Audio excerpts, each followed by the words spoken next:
Како дел од теренските активности,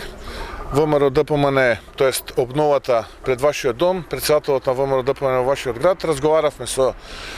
представници на регионалната стопанска комора од овдека од Кавадарци, ги презентиравме дел од мерките кои што ќе бидат офатени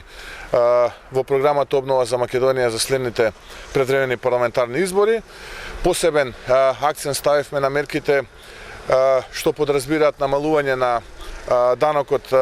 персоналниот данок, практично, она кое што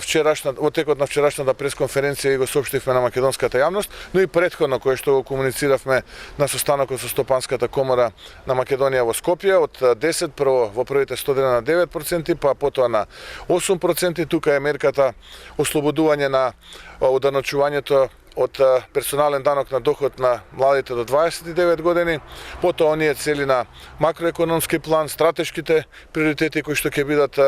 на владата на ВМРО ДПМН веднаш после победата на предвремените парламентарни избори, она кое што го добивме како повратен ефект од страна на представниците на реалниот сектор е навистина поздравувањето за овие мерки, предвидливоста во политиките кои што ВМРО ДПМН ќе ги води во периодот кој што следи, на даночните политики, политиките во рамките на